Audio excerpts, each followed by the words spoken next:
All right, tonight, number 16 in our series on 2 Samuel in chapter 16, and I've just simply entitled this chapter, The Crowd of Characters. We noticed there were a number of characters in our last week, but this week we're going to see a whole slew of them show up in this one, and every one of them, to me, are important to look at, to listen to, and think about, ponder. You've got, and I got a name for all of them: Ziba the cheater, Shimei the curser, David the chastened, Hushai the companion, Ahithophel the corrupter, and Absalom the carnal. And every one of those words fit, and they describe what you're going to read about in this particular chapter. So let's look first at Ziba the cheater. He is one, if you remember, David has left Jerusalem. He's now gone off into exile. Absalom is now going to begin to take control of Jerusalem and enter into Jerusalem, as you'll see tonight. And Ziba is one that, if you remember, he was the one that David appointed to be Mephibosheth's caretaker of all that Saul had taken care of or owned. He was the servant who really, I think, to me, he was a servant who was elevated to the position of manager of Saul's estate. I mean, maybe he already felt like he owned everything and nothing should have been given to Mephibosheth, but it wasn't, and he didn't own it. But now we see him, to me, as Ziba, the cheater, the con man, the swindler, the faker, the fraud. Ziba, the liar. In fact, Matthew Henry said that Ziba was no longer satisfied to be a manager. Now he wanted to be the master. That's what his aspirations. And if you look at this chapter, it's almost like everybody that's involved and has been involved with David to some degree has an agenda. They don't just come, well, some of them do, like Hushai does tonight. He's the companion. But most of these people are coming to David with an agenda. They have a purpose. They have a plan. They have a plot. They have a scheme of what's going on. So Ziba's no different. He's bringing presents to David along with his agenda to support it. So in all of the chaos that's going on, Ziba is making a play for the inheritance of Saul. Let's begin to read this. Let me get back there. I clicked before I had it. When David was a little past the top of the hill, behold, Ziba, the servant of Mephibosheth, met him with a couple of asses saddled, and upon them 200 loaves of bread, and 100 bunches of raisins, and 100 of summer fruits, and a bottle of wine. David is being appealed to on his basic physical needs. No doubt they left, if you remember reading, they left pretty quickly. They got out because they figured that Absalom would take the city and do physical harm to a lot of the people there. So really, even though we don't know too much about what all has gone on, it just seems to me that Ziba has a premeditated appeal. He has a premeditated purpose. He has planned this out, and his actions are intended to produce a result. Look at verse 2. And the king said unto Ziba, what meanest thou by these? Why are you giving us all these goodies? And Ziba said, the asses be for the king's household to ride on, and the bread and summer fruit for the young men to eat, and the wine that such as be faint in the wilderness may drink. So King David, if you remember, had a very keen interest in Mephibosheth. And so it's natural for him to ask, since he knows what Ziba was appointed to do, this particular question, verse 3. And the king said, and where is thy master's son? I think he expected Mephibosheth to have also left Jerusalem, especially when he saw Ziba there and carrying all those goods, he probably figured Mephibosheth is there, and he says, "Where's thy master's son?" And Ziba said unto the king, "Behold, he abideth at Jerusalem." Here's what he said, though. This is the part he's lying about. For he said, "Today shall the house of Israel restore me the kingdom of my father." Now, that's all you read, and this is the thing you've got to do. You have to read more than just this chapter, just this verse. You need to go ahead and read others, especially when you get into some of those into the book of Kings that you have the same story repeated, but you'll get a different additional information. Kind of like what we do with the Gospels. Sometimes you'll have a little bit of information in the Gospel, but you get another Gospel and it gives you a little bit more. So that's what happens here. And so I'm only going to give you the scripture, but if you want, you can look it up yourself. In 2 Samuel 19, verses 25 and 26, we learn that Ziba lied to Mephibosheth, and that he lied about Mephibosheth. In fact, what he did was he told Mephibosheth, "I'm going to go get the donkeys. You hang here." And he left. That's it. He just left. There's no explanation other than that. And Mephibosheth tells David that in that particular chapter exactly what happened, because David asked him later, he says, "Why didn't you flee?" "Well, I was going to. Ziba said he was going to get me a donkey because I'm lame on my feet. I got to have some way to travel." And he never came back. And then he caused slander, or he was slanderous towards him in saying that Mephibosheth had desired to have that kingdom restored to him. It wasn't true. Verse 4, "Then said the king to Ziba," now this is odd too. David just up and made a decision. "Behold, thine are all that pertain unto Mephibosheth." In other words, he's cutting Mephibosheth off, and by decree, you're going to get everything that I had given to Mephibosheth. And Ziba said, "I humbly beseech thee." Yeah, that's why I said, "You liar, you cheater, you scoundrel, you con man. Oh, that I might find grace in thy sight, my Lord, O King." I kind of half expect that he's not expecting David to get back to the king.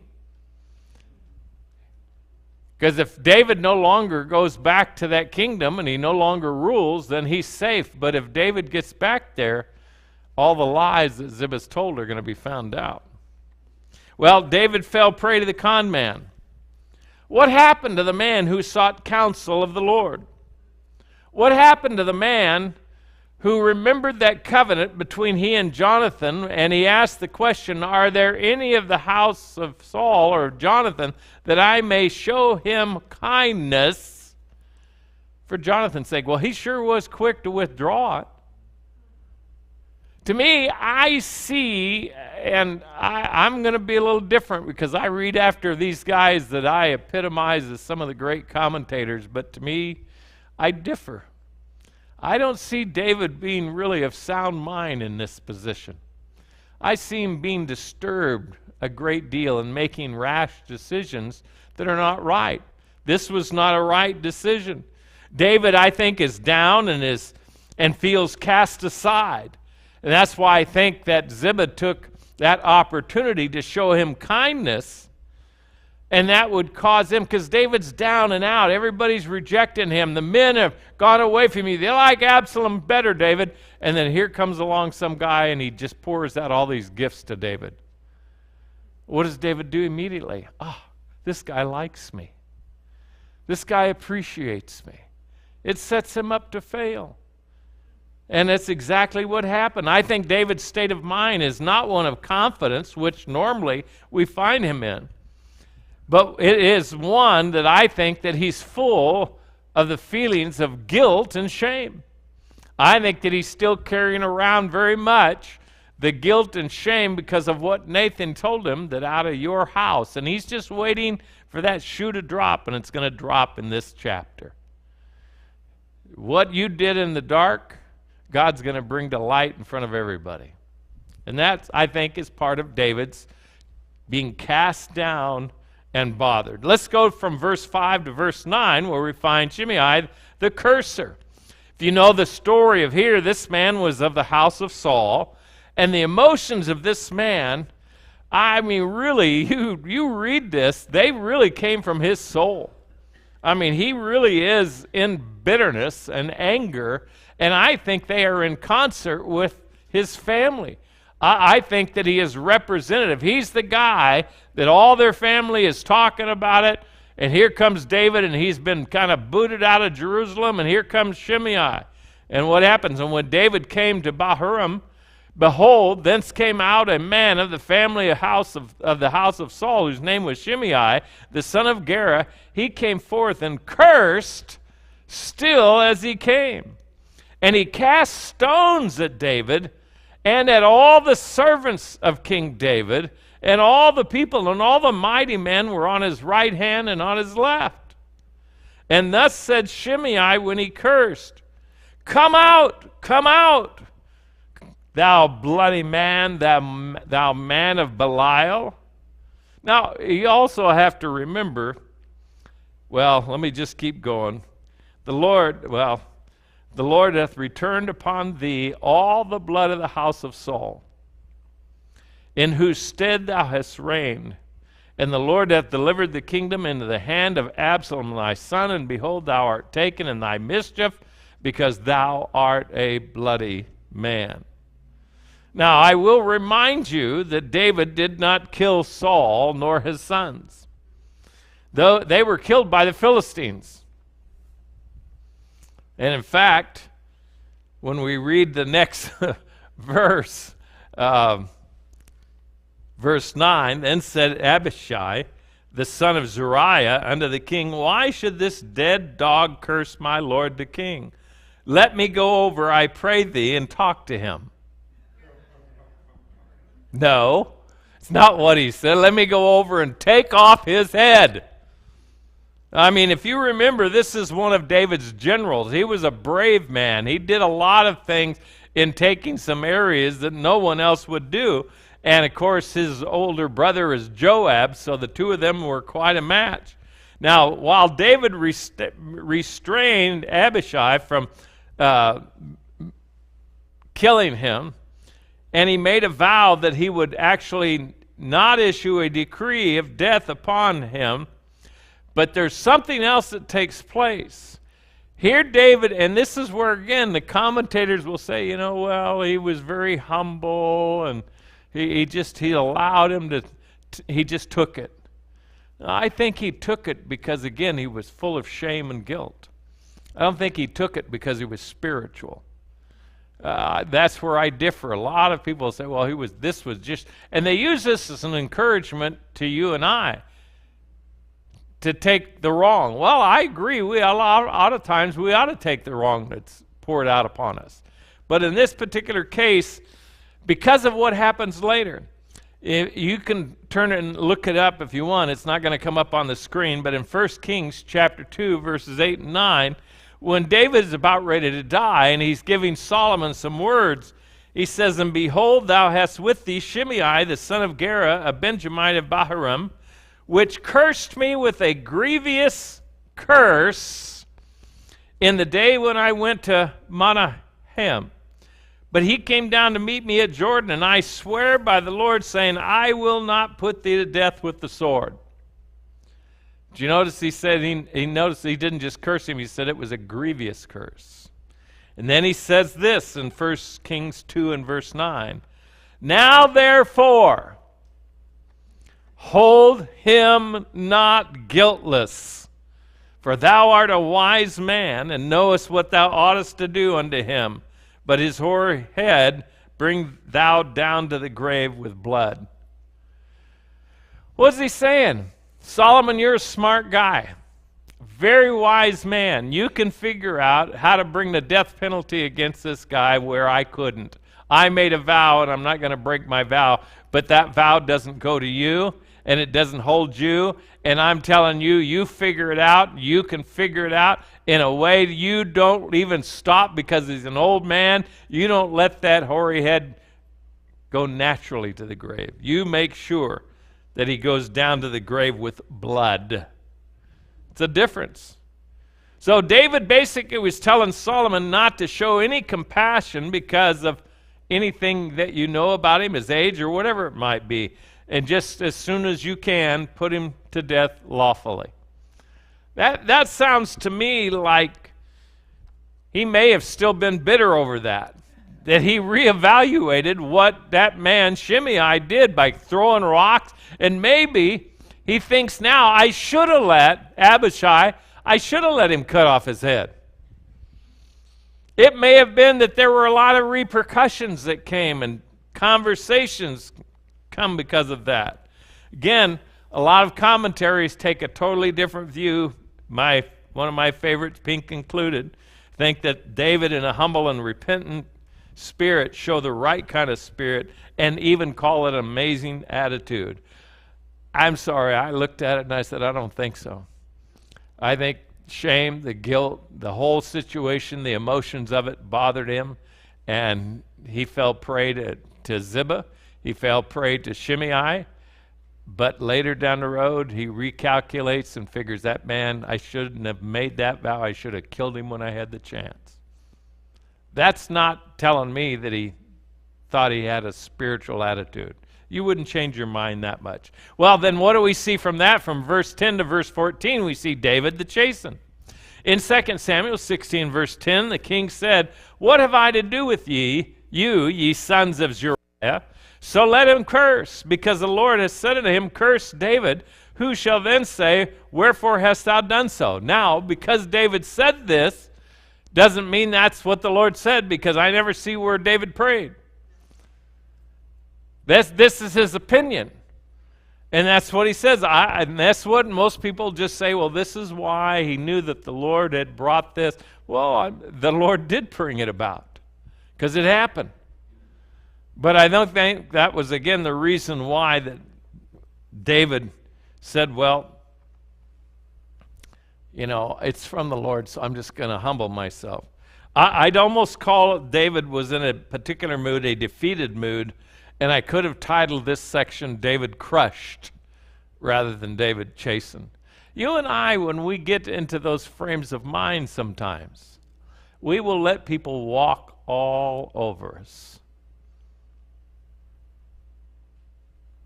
No amens out of that one? Oh, no, I'll stand up and fight. No, you won't. A lot of times you roll over and die real quickly. Why? Because there's guilt or shame or some other reasoning involved, which that happens. Though David does appear again to change his mind about him later, he does feel that this is still part of the chastening from the Lord at this point. Verse 11, David said to Abishai and to all his servants, behold, my son, which came forth of my bowels, seeketh my life. How much more now this Benjamite, may this Benjamite do it? Let him alone and let him curse, for the Lord hath bidden him. Again, and there's nothing wrong with that, but I don't think that's just a humble, repentant spirit in compliance with what the Lord is bringing him. But I do think that he gets a lot of it right, but I think it reflects more. My own son is after me. My son which came forth of my mouth seeketh my life. I'm more concerned about him than I am about this guy that's calling me a dead dog. I don't care about him. What he's saying doesn't bother me all that much. David was bent low more by Absalom's actions than Shimei. He was nothing but a mosquito buzzing around his ear. Verse 12, it may be that the Lord will look on mine affliction, and that the Lord will requite me good for his cursing this day. And I think that's exactly what happens. That may be, again, the cause of David changing his mind and those later instructions that came to Solomon. You have to tell me how you can equate David's change when he gives instructions to David. Either then he's unspiritual or he was acting in the flesh the first time. Can't be both. I don't believe that they can be both. I think he could be a humble, penitent, weary, saddened, and weeping, broken-hearted man. But I think his assessment was incorrect. Verse 13, And as David and his mighty men went on the way, Shimei went along on the hillside over against him, and cursed as he went, and threw stones at him and cast dust. I mean, you got to think, there's not much more you can do. You know, it's what in baseball, what players do to the umpire. They kick dirt on them. Why do they, that little bit? Because that's really disrespectful. That's what that is. And that's what this guy was doing. But also throwing stones. But David gave an instruction. Don't touch him. Don't do anything.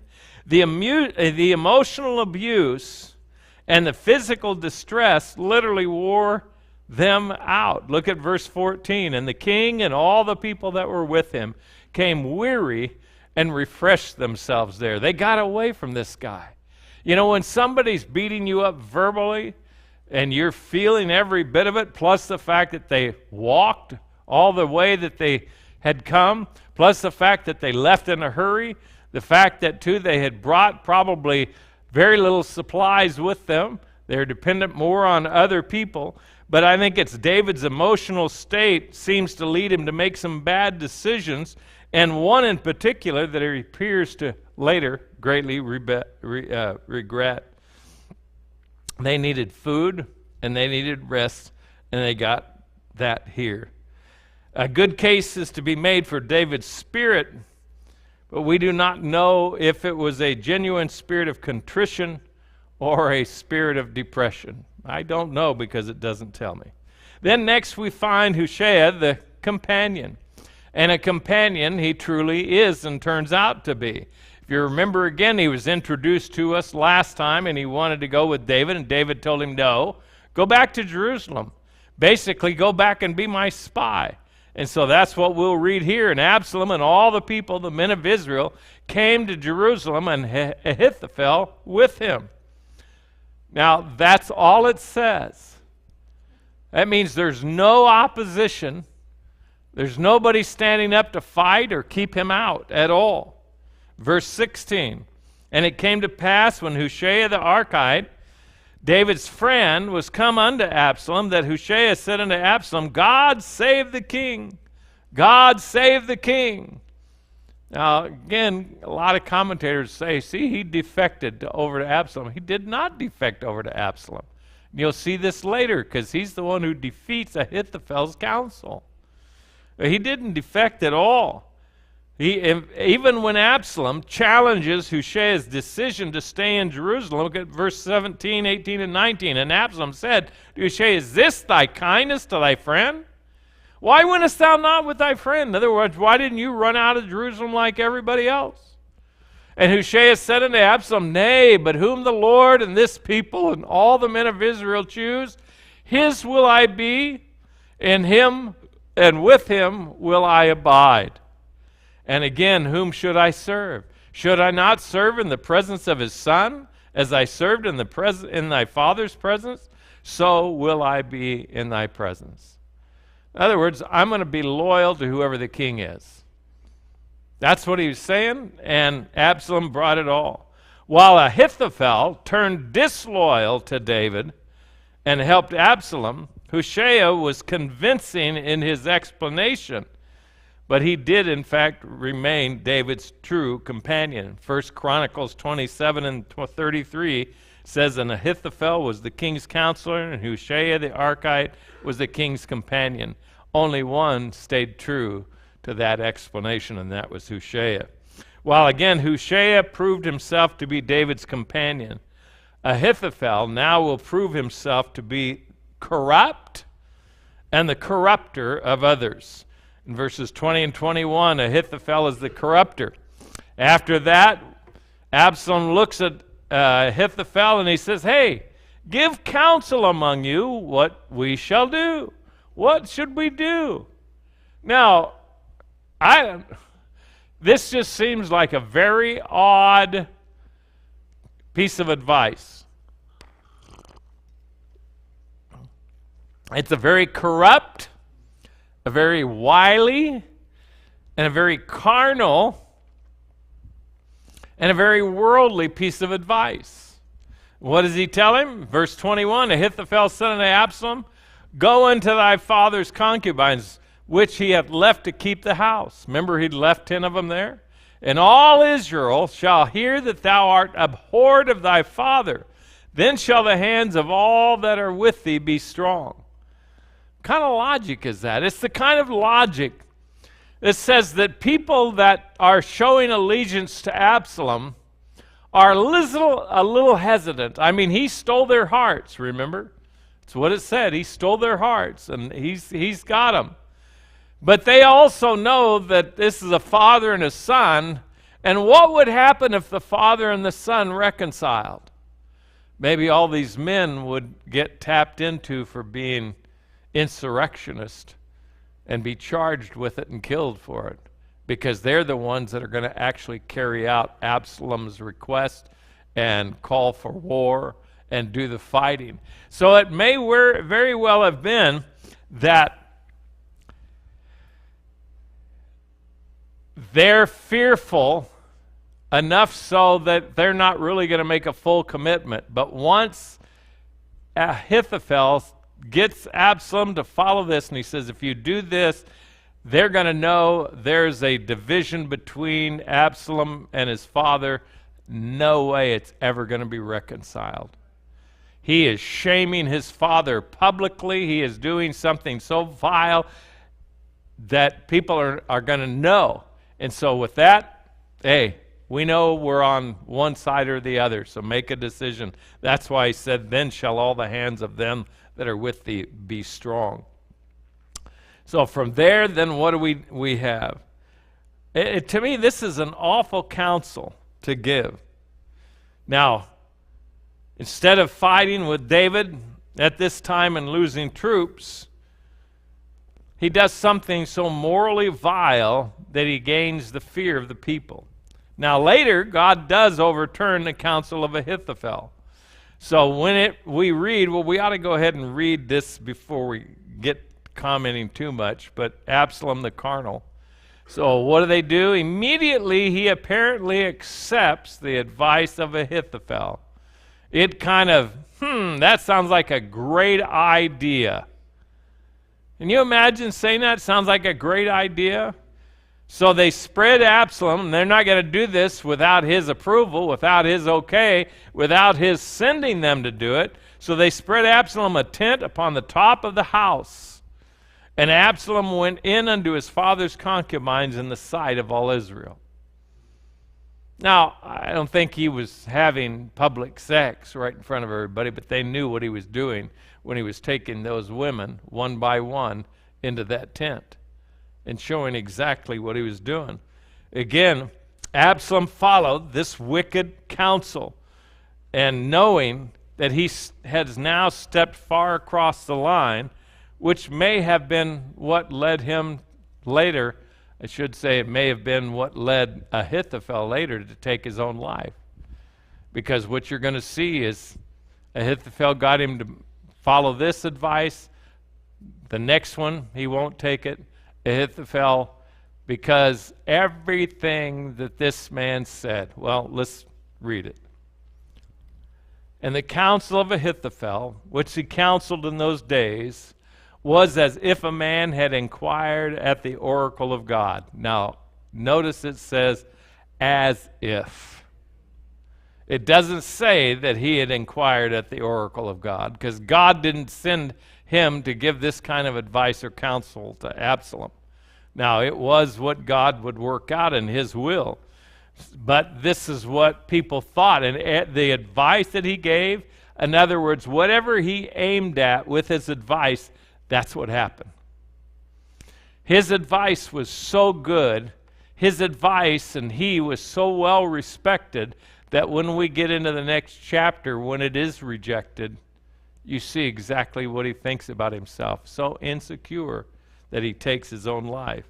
Again, by doing this act, there'd be no hope of reconciliation between Absalom and David, and therefore they would have no way. They'd have to make a choice. Let me give you something else too. This counsel is also against the law of God. In Leviticus 20 and 11, it says a man that lays with his father's wife is actually guilty of a crime that called for the death penalty.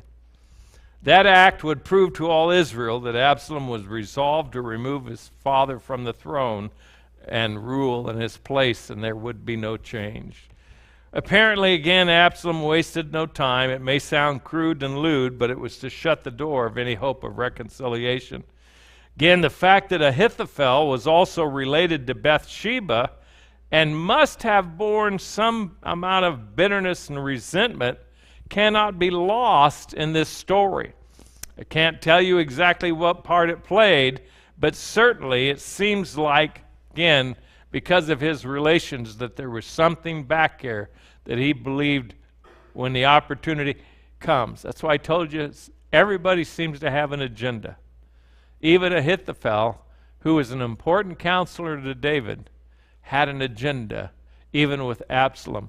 Because when he saw his opportunity to go with Absalom, we can get David. Because you watch in the next chapter, the counsel is, get all your men together, go get David right now. Go fight him before he's got a chance to amass men and get rested and recuperate. And he asks, Absalom turns over to Hushai and asks him, is that what we should do? And he says, no, shouldn't go after him at all. And gives him this long explanation. It sounds great, but it really, all of it was a cover for David to recoup and rebuild his army. So the men who were with Absalom were now strong and solid in his camp. The inability of any kind of reconciliation is now a reality.